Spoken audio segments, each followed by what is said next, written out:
Does it matter if I'm a leader of a crowd or a follower? If I'm a leader of a crowd or a follower? Does it matter if I'm a leader or a follower? Yeah. That to me speaks to personality. You know, some of us are born leaders. Some are, you know, happy to be behind the scenes and do their part to contribute. I like to think of it in terms of horse and rider. You know, a horse is a very powerful beast. It can run. It can get you to very far very quickly. But a horse without a rider has no direction, has no purpose.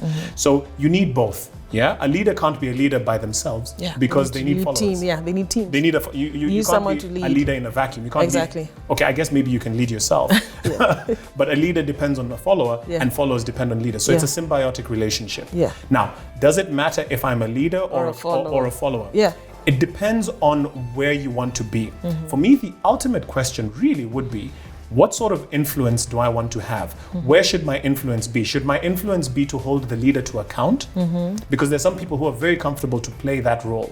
I want to be the one who will keep my leader in check, hold them to account, sort of like what the media do. You know, they call the media the fourth estate. So the media will follow leaders around. And hold them to account because that's the role that they're playing in the society. That is the influence that they have. And as for the leader, they are the ones to set the agenda, to decide what should happen, when it should happen, how it should happen, and then everything else sort of falls into place as best as they can influence their followers to do that. So for me, the key thing here is, what role are you most comfortable playing? So it's the role. It's the role. And the influence you have in that role. Excellent. It's the role and the influence that you have. So some people, like I said, if you feel you're comfortable behind the scenes and you want to just make sure that you're making things happen, but your role is effective, it is being felt, it is influential to the overall process, fantastic. No need to be at the top, no need to be the head. But you see, similar to the horse and rider example, a head cannot function without a body. Well, at least that's how we've been built. You know? That's true. We're not talking about some supernatural things here. The head needs the body. So as much as the head is the leader, it has the brain, it's setting the tone for what should happen to the rest of the body.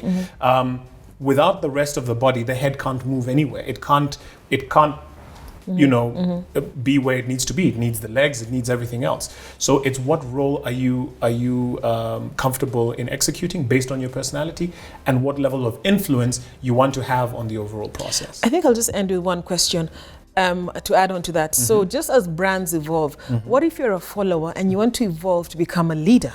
How do you do that? How do you transition? How do you transition? Wow. That would probably be, study that. If you are a follower and you want to become a leader, then it's helpful if you are on the other side already, because you understand. Because you understand what it means, how you want to be led, what type of leader do you want to be. So if you've been a follower all this time, I think the critical thing here is study the leader, learn from the leader, understand what their strengths are, what their weaknesses are, vis-a-vis your own strengths and weakness, and then decide for yourself, what type of leader do I want to be, and then start to quietly put those actions into place, so that you can now start to create your own following and become a leader in your own right. So I think the two key things is influence, and if you want to become a leader, then you study, understand, so that you know how to influence when you become a leader. Absolutely. Thank you. Awesome. Thank you. See you next time. See you.